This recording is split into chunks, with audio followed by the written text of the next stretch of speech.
to the crowd. Good afternoon, everybody. We welcome you on this rainy Sunday afternoon for some of us. We are on our 4th tour of faith in the month of July 2022. And today we are doing a live tour of the Baha'i Center in Greenville, South Carolina. And so we want to say hello to everybody over at the Baha'i Center in Greenville, South Carolina. Thank you very much for hosting us and sharing about the Baha'i faith. Thank you. And everybody here says hi and thank you for tuning in. Thank you. Remind everybody what your name is again, please. Okay, so this is Joanne Horavica, and I'm a member of the Greenville County Baha'i community. Thank you, Joanne. We have there's 9 total on here. So there's 7 of us plus me and you on here. And so we wanted, so I don't know if you're familiar with the Baha'i faith on the Zoom call with me. If you could raise your hand for a second and let me know if you're familiar with the Baha'i faith at all. Raise your hand and let me know. So as far as I am aware, we got Bob. Bob is familiar, and Cecilia is a little familiar. So we have most of us that are not familiar. Okay, so a little bit about the Baha'i faith. And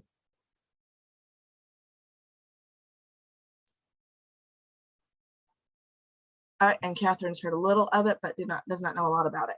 All right, so we are visiting the center here in Greenville, South Carolina. And Joanne, are you gonna chat with us a little bit about the faith? I sure will. Okay, and just so you guys know, it is still the 2nd largest faith in the state of South Carolina. All right, so which was a surprising thing when I first started learning about the Baha'i faith about 8 years ago. I had never heard about it, and I had no clue that it was the 2nd largest faith. I thought it was very interesting. So go ahead, Joanne, if you could share with us. Yeah, well, just a footnote to that. You know, of course, the largest religion in South Carolina is Christianity.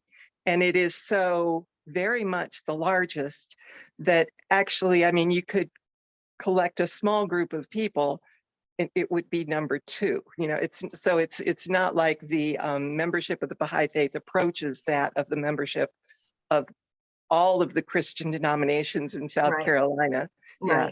So, however, there are a good bit of Baha'is in South Carolina, and they're everywhere. Just small groups all throughout South Carolina. Yeah. So we're going to focus on this image here. What you see, the title, "One Light, Many Lamps." So this represents one of the main teachings of the Baha'i faith, in that Baha'u'llah, the prophet founder of the Baha'i faith, one of his main teachings is that all of the religions are essentially one. They are one process by which divine providence has trained and guided and helped humanity to evolve. And so here you see this illustrated. So we have the image. We'll say if God is the sun, we'll use that metaphor, then there are many sunbeams that have come throughout the history of humanity. And so that would include Krishna as a messenger of God, of course, and Hinduism developed from that. Moses with Judaism. Buddha, we recognize Buddha as a messenger of God. Jesus, the Christ, as a messenger of God. Muhammad, and here the founder of the Baha'i faith, Baha'u'llah.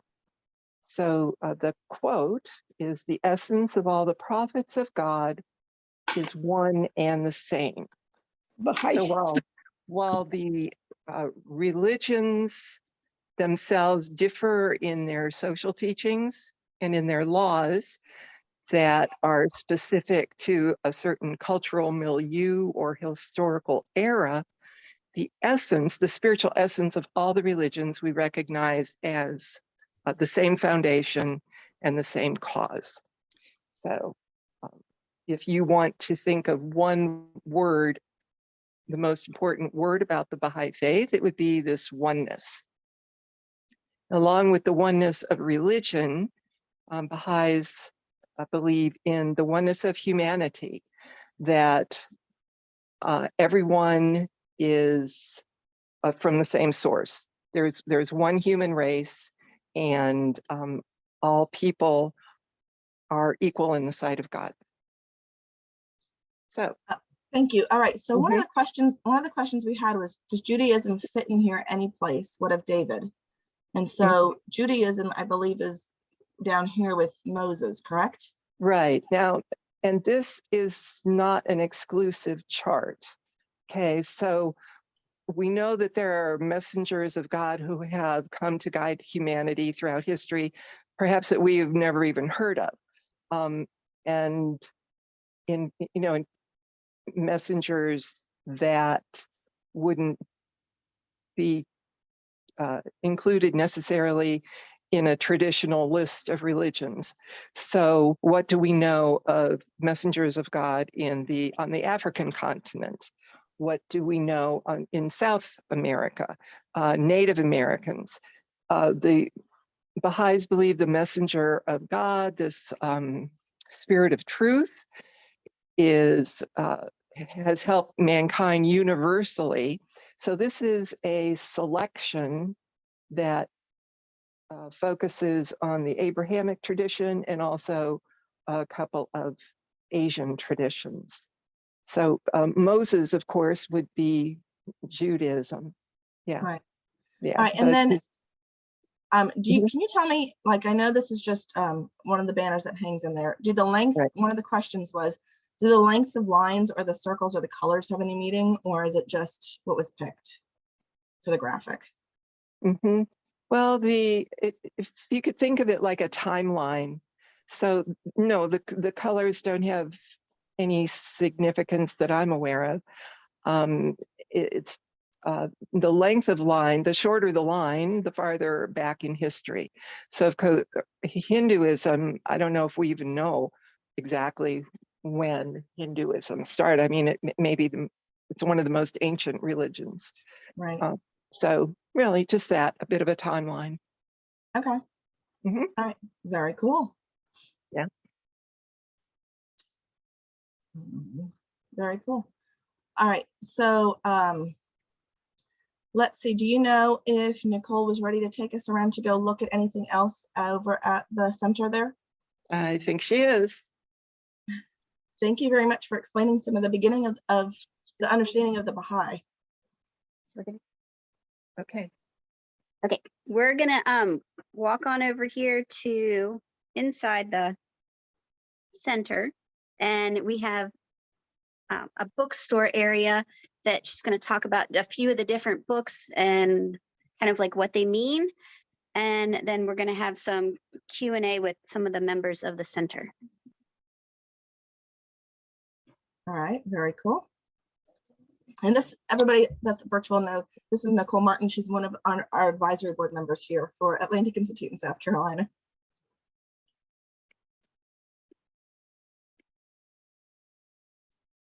Catherine, I will ask that question of everybody. Oh, very nice bookstore there is. Thank you.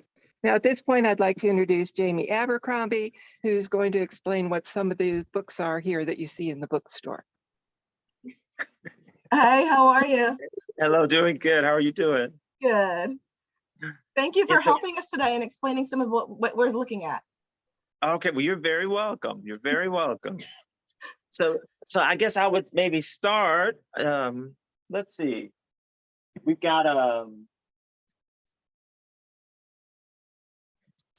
this is one of the newer magazines that have come out, and it's called The Spiritual Path to Unity and Social Justice. So that's something that a lot of the Baha'i communities are doing a lot of work in, with, of course, trying to create unity and to bring about social justice.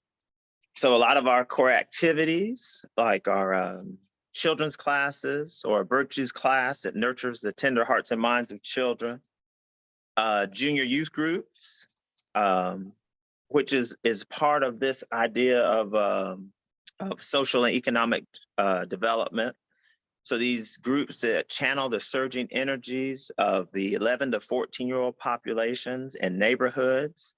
So those are some of the things that Baha'is are doing across the world, really across the planet, and contributing to social justice and also creating unity.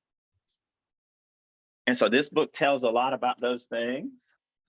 And if I'm correct, I've learned in the past that you guys have classes there on the weekends for anybody in the community, right? For children in the community? Yes, ma'am. Yes, that's right. Yeah, we have right now we have an ongoing children's class on Sunday mornings. Mm-hmm. And those classes are open. They're for the Baha'i children, and they're also as well for people in the communities.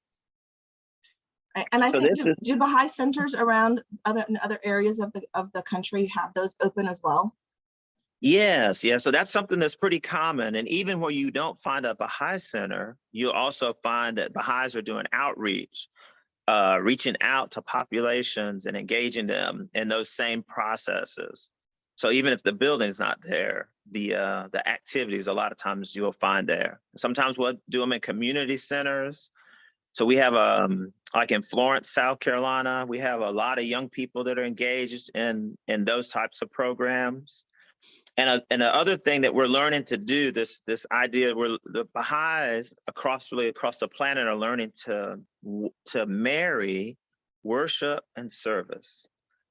And it's something we're learning about. We're not saying that we've got it figured out by any means, but we're trying to do better and improve our ability to marry the worship aspect with service, serving the broader community. Very cool.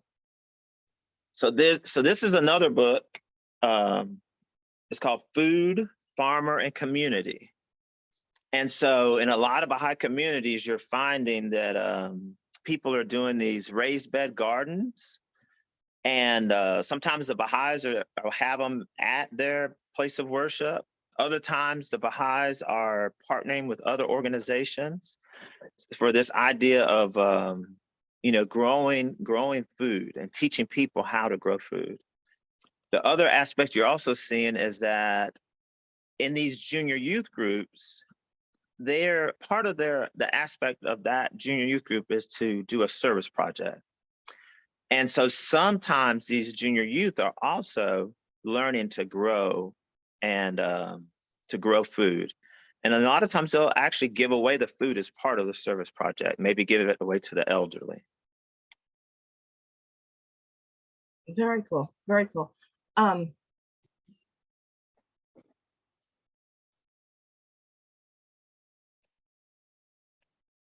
And so here's another book. It's called Peace, More Than an End to War.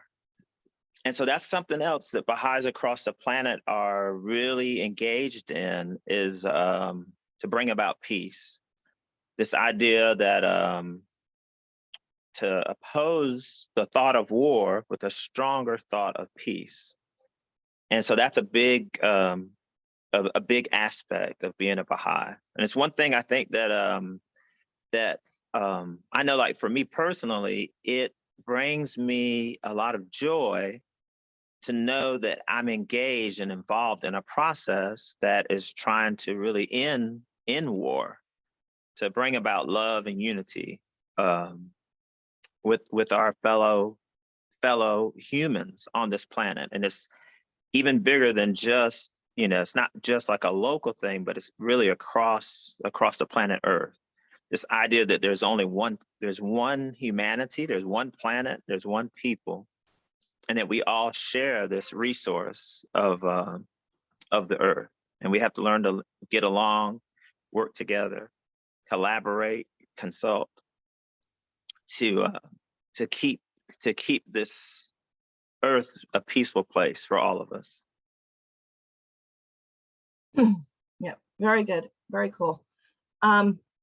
Do you have, I was talking with David last night about the holy book that you guys use. Do you have one of those there on your shelf? Yes. And so we have more than one holy book, but we do have some.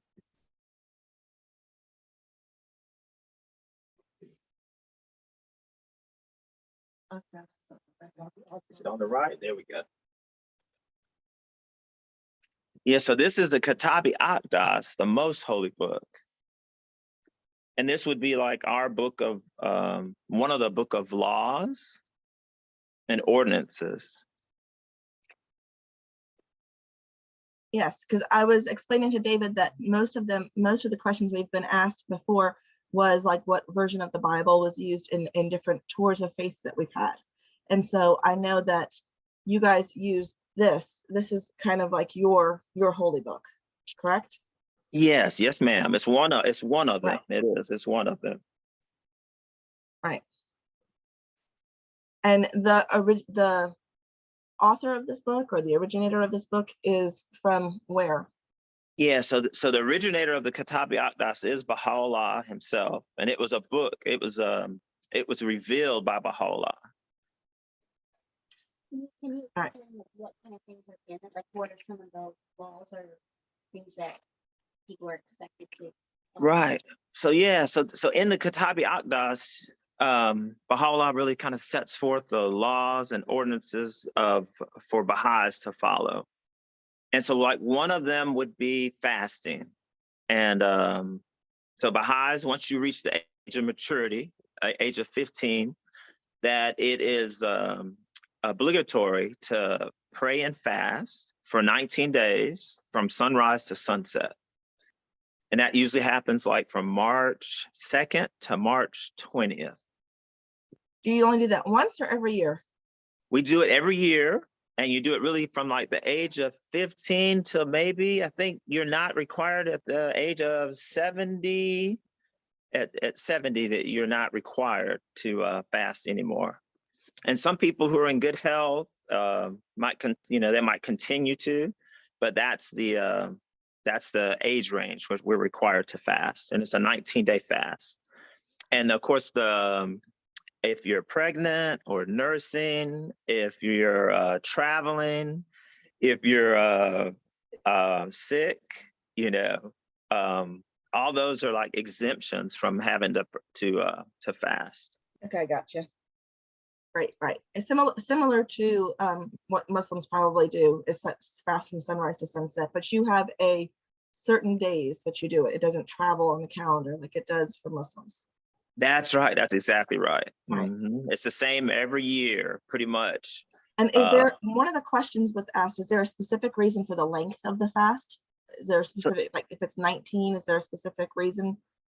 Yeah, so the 19 for us is a Baha'i month. Baha'is, we have 19 months, and each month has 19 days. And so we fast for a month. And so that's why we have the 19 days or the 19-day fast. Right. You have a different calendar than Exactly. the Gregorian calendar, I believe is right. It's a different calendar. That's right. That's right. We call it the Baha'i calendar. And then another thing that is also in the Kitabi Akdas, one of the other ordinances and laws, is about obligatory prayer. And so in the Baha'i faith, prayer is very important.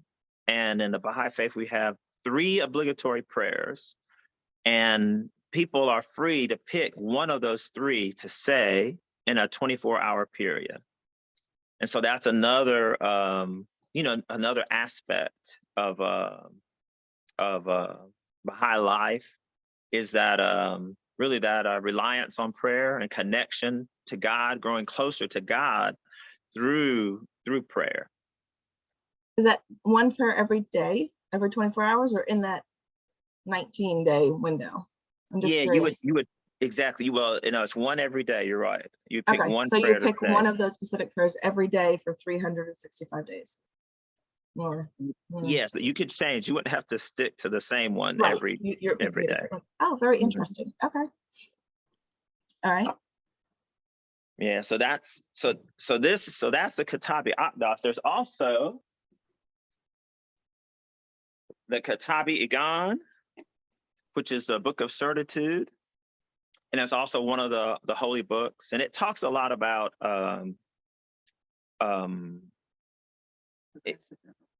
progressive revelation. So you have the the aspect of progressive revelation, which I think Joanne talked to y'all a little bit earlier about, and it connects with the Bible and the Quran to help understand this concept of progressive revelation. So Baha'is, of course, believe that the Bible is a divinely inspired word of God, as the Quran is the same. And so Baha'u'llah uses those scriptures from the Bible and the Quran to teach us about progressive revelation. So are they also using the Torah and the Bhagavad Gita? That's part of it. Or they're right. Yeah, so the Old Testament, the Torah, he uses that as well. Mm-hmm. Okay, so I have a question that somebody asked. I think now might be a good time to ask it. And you might be able to answer it, or Joanne might be able to jump into, or Francis, whoever's standing around over there. I can only see you, but I just want to make sure. So one of the questions was, does the Baha'i faith believe that all religions depicted on the banner are at the same level of evolution, or that each one builds on the previous, so that the Baha'i faith is more evolved or complete than those that came before? And I'm asking that just because you brought out the Book of Certitude, and you're talking about all the different faith books as well. So does the Baha'i, so I can read it again too if you want. Okay. Does the Baha'i faith believe that all the religions depicted on the banner are at the same level of evolution, or that each one builds on the previous, so that the Baha'i faith is more evolved or complete than those that came before? Yeah, I think I would say that the Baha'is believe that the Baha'i faith is the most recent of the divinely revealed religions, and that Good we, answer. Yeah, and that we okay. do believe that they do build on each other, but they're all equal as well. We don't believe that you would necessarily put one over the other. Gotcha. Okay. I'll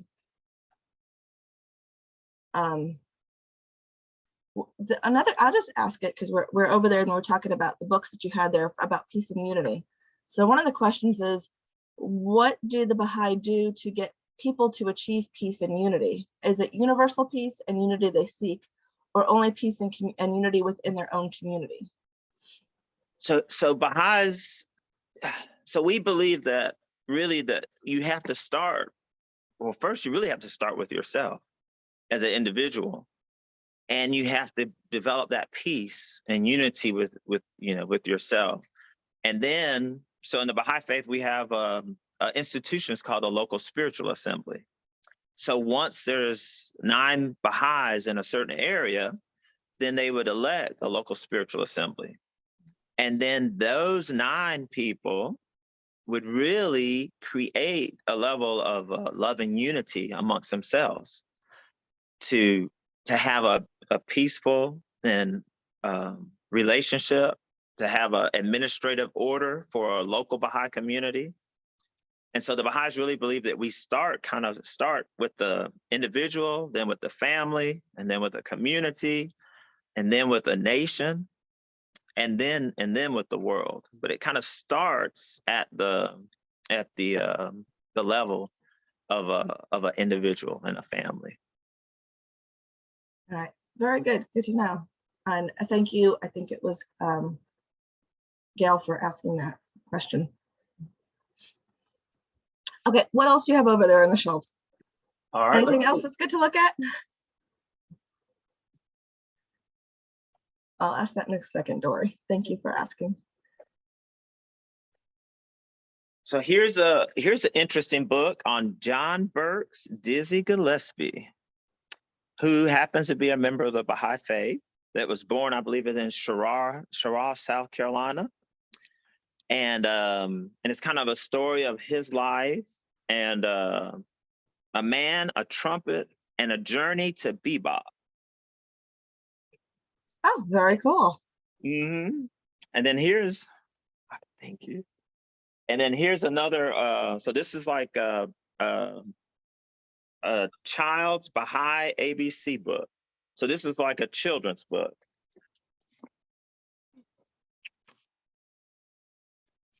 And here, so it says here is A is for Abdul Baha. And Abdul Baha is the center of Baha'u'llah's covenant. And Abdul Baha was the son of Baha'u'llah, the prophet founder of the faith. And one of the things about Abdul Baha that he made sure is that people understood that he wasn't a prophet or a manifestation of God, that he was really just doing the work of his father and setting the example for Baha'is on how we should live, and also explaining his father's teachings, what his father taught. But I thought that would just be interesting. D is for deeds. The things we do are called deeds. Deeds can be good or bad. Some good deeds are being kind to animals, helping others, and sharing. Some bad deeds are fighting, teasing, and being destructive. And here's a quote. There's a really good quote in the book. It says, "The betterment of the world can be accomplished through pure and goodly deeds." I almost think this is probably a book. It looks like A was a good book for us to learn about in the Torah faith, so that we can learn about the faith. Yes, yes. It Under actually, Baha'i. yeah. So that It was really very cool. Mm-hmm. And then another interesting book, since we're over here, is this book is called Crossing the Line. And this particular book, Joanne, that y'all met earlier, is one of the authors of it. And the other author is my father, who's sitting in the back of the room. And this book is about my father and his family's journey from attending a Southern Baptist, Black Baptist church back in the 50s, the 40s and 50s and 60s in South Carolina, to my father being exposed to the Baha'i faith, and really then and my whole family being exposed through my father to the Baha'i faith, and how that affected him and his family, especially during the time of segregation, in South Carolina back in the 60s. So a lot of this book takes place kind of, I'd say between 1957, 58, and like maybe 1970. A big portion of the book takes place. And it's it's another way to kind of learn about the Baha'i faith through the experiences of others. Very cool. Very cool. I know some of us that are not familiar with the Baha'i faith,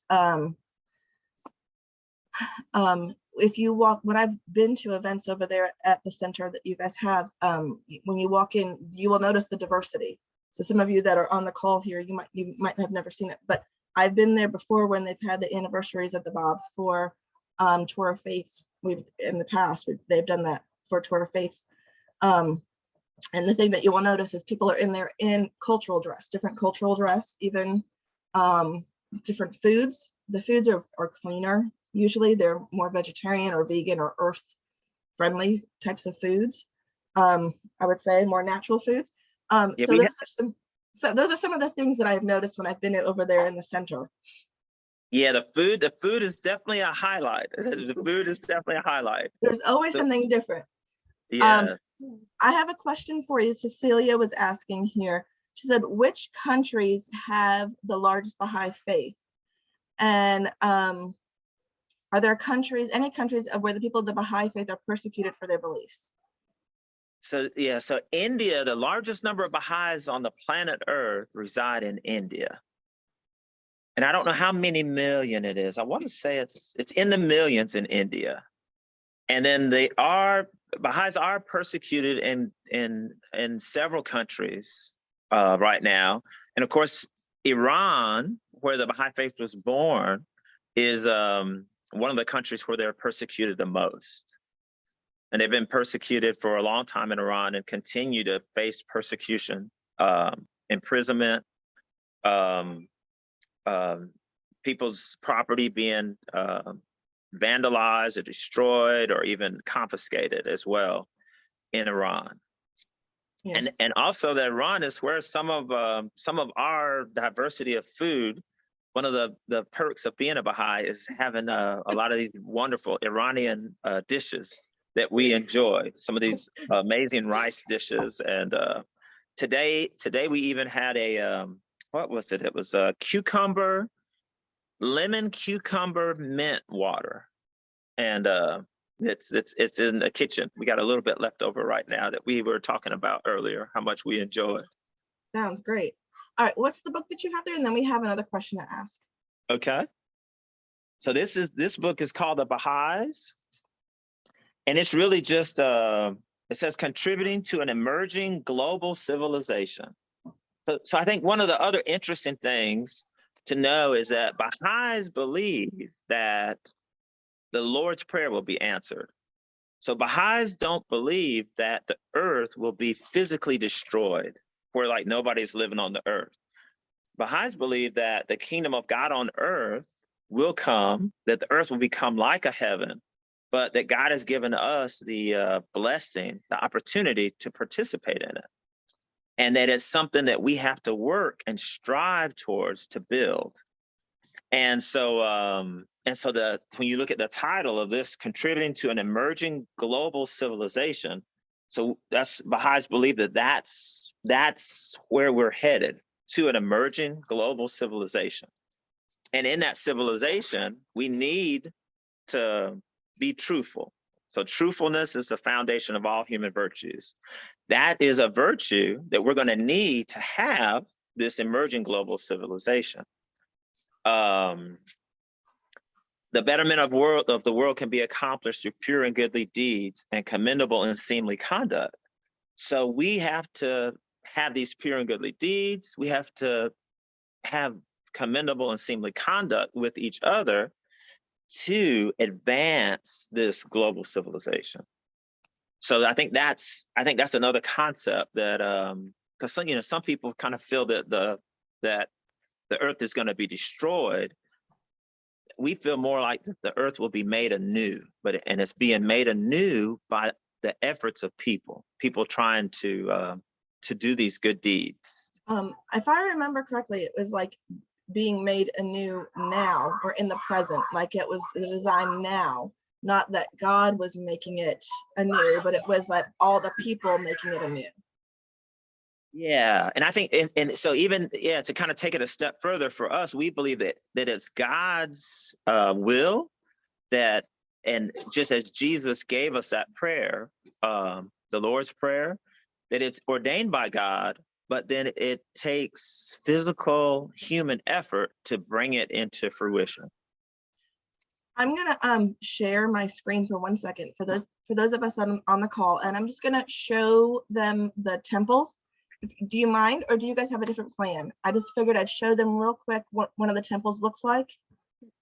Is everybody in agreement? Yeah, that sounds good. That sounds like a good plan. All right, let me just share my screen for those, because I just want to that this is one of the Baha'i temples. Like what we're looking at in Greenville, South Carolina is just a small center where they're doing their, where they meet and gather. But last year, Francis Worthington gave us a presentation on the Baha'i temples around the world. I think COVID had everything closed, and it was like you really probably couldn't even come into the center. There's no reason to. So she did a presentation. And so the Baha'is, from my remembrance of the presentation last year, this is something that the Baha'is create, and they're all over the world. And these are a gift to the world. They're kind of like a gift to that community. And with the desire of it creating peace and harmony, they use it as a place of worship. They use it as, I'm gonna play this small, this is what was, and they're built all over the world, and they're funded, from what I remember, also from the donations of the Baha'i. Just so that you guys can get the impact that they're working to create in the world. I'm just gonna play this. This right here is actually our program from last year, and I found just this little interactive video of what the Democratic Republic of the Congo, and you'll see Francis up in the corner here too. And so this is the temple.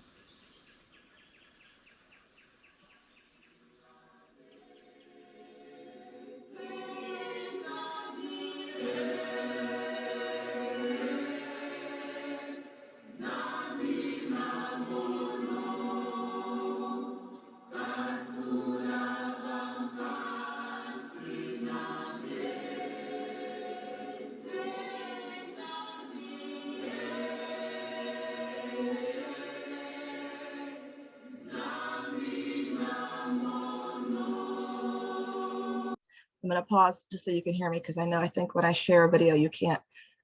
It was mentioned in this dialogue event we had last year that even the crisscrossing of the patterns, that's unity, that's creating unity. All the temples have this dome at the top.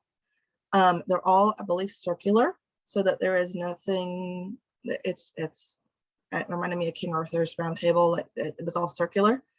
You can see the shape and the design of it allows for the breeze to come through, for the community to come sit in, to use as a meeting center, to use as a place of worship. And they're all given as gifts to those communities.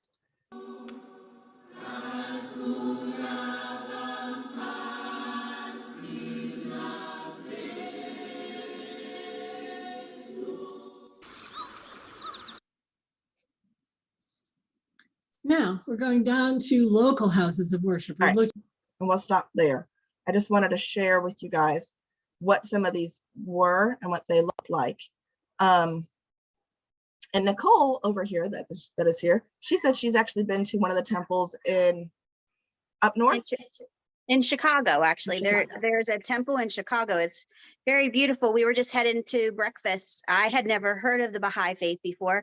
And I thought at first it was more like an Indian temple, because it was white and it's very big. It has rose gardens everywhere. And there's, if I understand right, there's very like distinct things that are supposed to happen when the temple is built.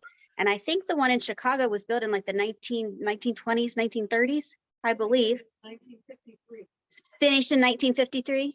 Finished in 1953. I think it took quite a long time for them to finish. But so if you're in Chicago, I would definitely go check it out. It's beautiful. And started in 1912.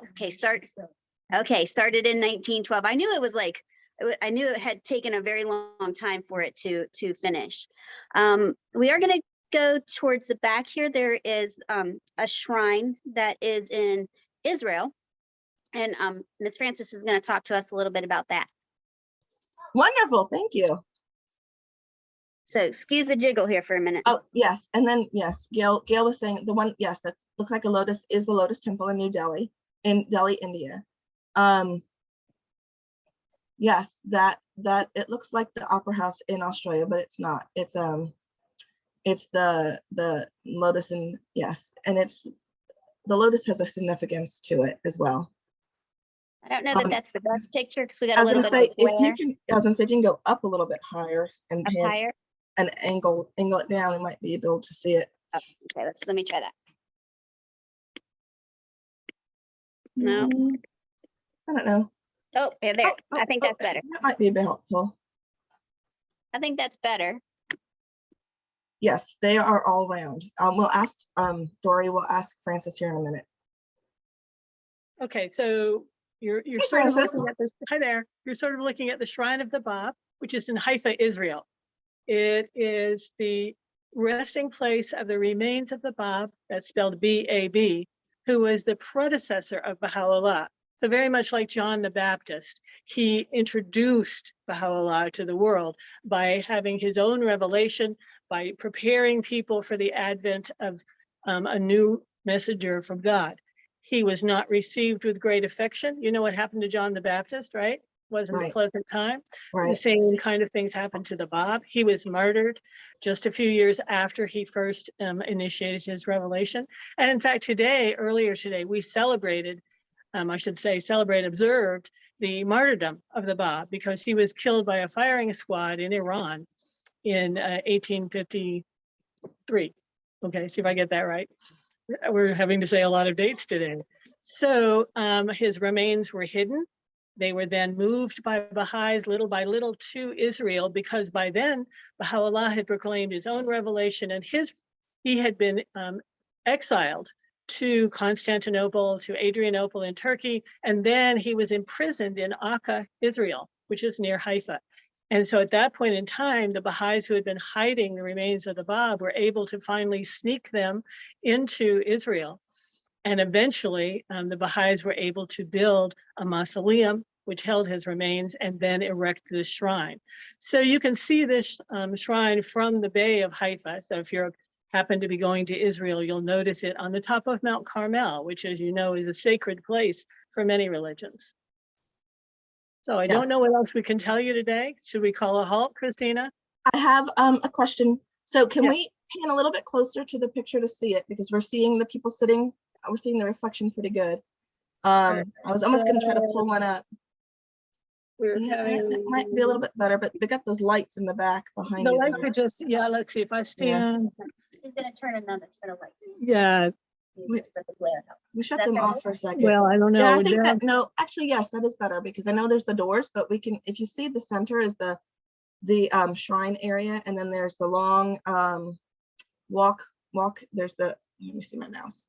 There's there's this long terraces. reflection ponds, those Yeah, there reflection are actually ponds. 9 terraces that lead from near the right. bay up all the way up the mountain. The Right. Shrine of the Bab is about halfway up Mount Carmel, and Right. then you can continue walking. So it's a place of pilgrimage for Baha'is.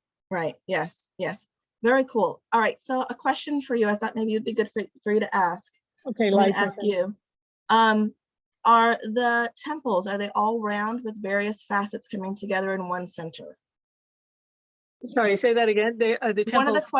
the questions that Dory asked is, are the temples all round with the various facets coming together in one center?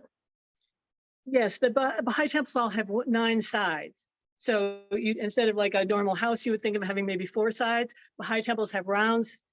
They're not round, they're 9-sided. And then they usually have a dome on the top. And they have 9 entrances, which is a symbol of being open to all the peoples of the world, no matter their background, their faith, as a place which becomes a haven for people to come in and pray in their own faith. To deepen spiritually, and then to see that other people from other faiths are coming there. So they're a symbol of unity by having 9 sides, which is, 9 is the largest single digit. And, after 9, you get to 10, which is what, 2 digits. So 9 is a symbol of unity in the Baha'i faith. And so Baha'i temples have 9 sides. Baha'i centers, on the other hand, like this center here in Greenville, is just an old, it was originally a building where furniture was made. A Baha'i center can look like anything, but a Baha'i temple, which is open to the peoples of the world, those all have 9 sides. And they have 9 gardens around them. All right. Oh, 9 gardens around them too. Yes, that's right there. So there has to be plenty of space and land. All right. So I have a question that was asked before too, is how concerned are Baha'is about pollution and global warming? There is a commission, a World Commission of Baha'is on those questions. So we are very concerned about it. And Baha'is, both locally and internationally, think about it, what it is that we could do about pollution, about global warming. Baha'is here have consulted on that. Should we start using disposable cups in our kitchen? Should we compost everything? Those questions are very much in everybody's mind. But I think even more important than that is the question of unity among the peoples of the earth, because unless we care about everyone in the earth, we won't be agreeable to giving up some of our own privileges so that everybody can blossom and grow. So our first priority is unity. I remember when I was in Brazil many years ago, and I came out of the elevator and I went down the hallway at the hotel. The lights went on as I was walking and they went off behind me. And I thought, this is so not American, because we are so used to everything being well lit.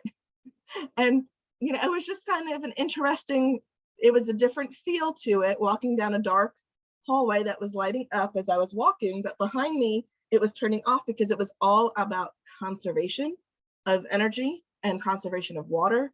And it was just so like, wow, we don't have that much emphasis here. We don't as a country yet, although you'll be interested to know they do that at Furman University. Oh, very cool. So if there's no motion in a room, then after 10 minutes, the lights turn off. Yeah. All right. So what would you say was the difference between Baha'i and like Unitarian? If you had to think of the Unitarian faith versus— What can I say? The Unitarians are wonderful. My grandparents were Unitarians, and the Unitarians are certainly open to great diversity of faiths. They're wonderful. The difference would be that Baha'is really believe that Baha'u'llah is the most recent messenger of mankind. And so in a way, it's like the newest edition. So my husband's a physician, and he tries to use the newest edition, as it were, of medical information if he's taking care of a patient. In the same way, Baha'is believe that as soon as a new messenger of God has come, then the laws and teachings that messenger has given are the most important to follow at that period in time. And so we follow the teachings of Baha'u'llah, even though we revere greatly all the religions of the past, and we think that they all come from the same God. Right. What holidays did the Baha'i celebrate? What I just have to- holidays? Okay. Yes. Well, there are 9 holy days on which we try to suspend work. One of them would have been today, the martyrdom of the Bab. There's the birth of Baha'u'llah, the death of Baha'u'llah, the death of his son, Abdul Baha, the martyrdom of the Bab, as I mentioned, also the birth of the Bab, and the day on which the Bab declared his mission, and the days during which Baha'u'llah first declared his mission. So those are some of the primary holy days. There's also a time in February where Baha'is actually have time for parties, for gift giving, and that's just before the fast, which I think Jamie mentioned. Mhm. So, you know, there are other smaller celebrations during the year, but those are the primary ones. Do they do the traditional like Easter, Christmas, Valentine's? We celebrate the holy days and celebrations of other religions. Obviously, you'd have to be celebrating every single day, right? How many religions and Yeah. versions of that are there in the world? So if a friend of mine who's Buddhist invited me to a Buddhist celebration, I'd be happy to go. But Baha'is as a whole just celebrate Baha'i holy days. Okay, cool. All right. Catherine just asked a really good question. Can I ask? Okay. All right. She said, what is the newest tradition of Baha'i, the giving us that is new and different from previous religions? Do you know how you were saying how it's the new, like what is something that was the newest revelation? I would Well, think. what is the newest revelation? First of all, Baha'u'llah says that we're all members of the same human race. And he said this at a time when people actually thought that the races were different, that perhaps this race over here, which was white, was really pretty inferior. And to this day, if you live in China, you might call somebody white a white devil, because you don't really think perhaps that they're human. That was what my daughter was called when she lived in China for a while. So I think that announcing that all mankind is one of the things that Baha'u'llah did. He also announced the equality of women and men. He said that really, in the eyes of God, women and men have always been equal, but because of the exigencies of the time, that was not proclaimed by previous messengers. It was implied, certainly, but it was not proclaimed that they are equal spiritually, and that whatever a woman can do, a man can do. I think they can mostly do it, except maybe give birth. I'm being a little silly, right? So, well, I will tell you, I until I moved out to the country, I could have totally gone with that we're equal. And there's some times that I'm going like, you know what? I don't want to, I can go in and cook. Can I go cook dinner? Because I can go get the laundry done. You all, fall the tree and pull it with the tractor to the other acre. I'm like, I don't really want to do that. So I have found some instances where I'm like, I'm so glad you're a man and that's like what you do. Certainly. I mean, diversity is a wonderful thing, and It is, unity and and I diversity applaud it. applies to the sexes as well as it applies to all the people. So Yeah. we don't necessarily, we're the same spiritually. We have the same ability to progress spiritually. And a lot of people in the audience are going like this because they wanted me to mention that Baha'u'llah talked about the men and women being like the wings of a bird. And so if one of the wings is not equal to the other in strength, then the bird cannot fly well. So, all right, everybody go stop flapping now. You should see the audience. I want to see everybody clapping like a bird. All right. Okay. Hey, Christina, here, Yes. I don't know if this will show up very well, but this Oh. is, Very good. Yeah, I was gonna try to Google an image but I was trying to not. Yeah, very good image. yeah, and Very again, nice. I'm assuming this is right here, you've got the 9.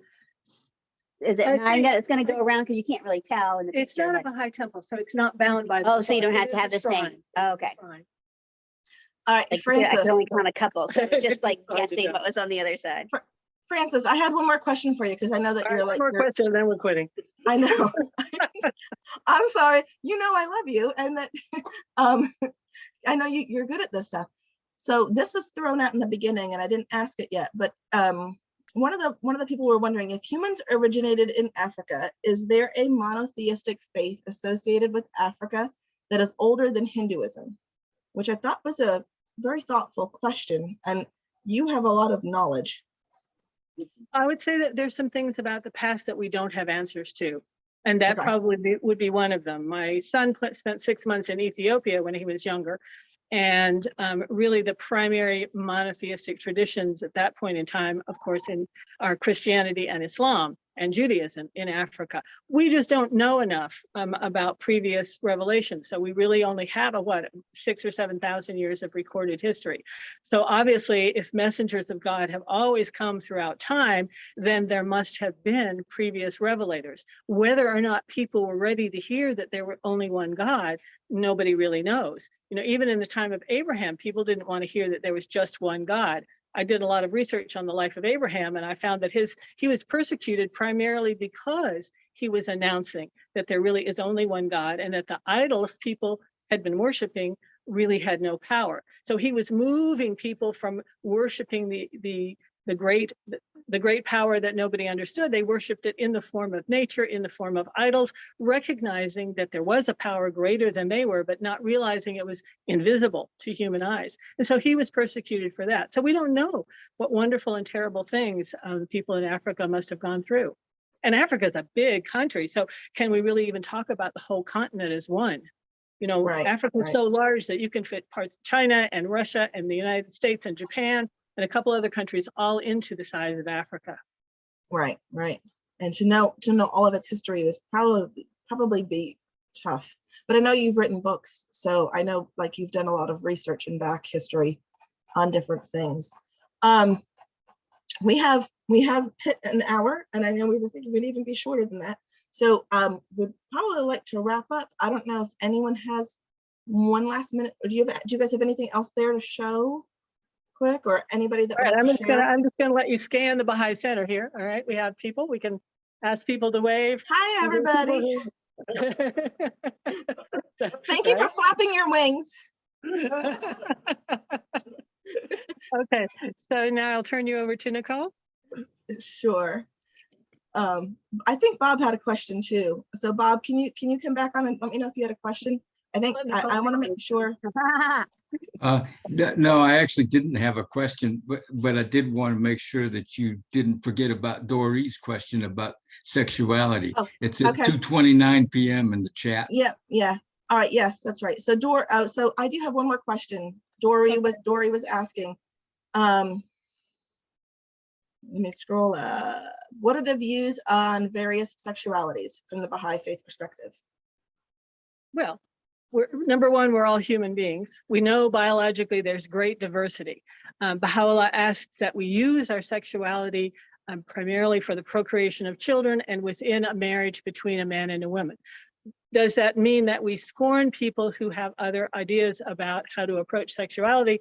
No, we believe in defending absolutely the rights of people to understand sexuality in different ways, but our practice is marriage and to use procreation, to use your sexual functions within marriage, primarily for the procreation of children, but also it is one of the gifts of God to a married couple to enhance their own love of each other.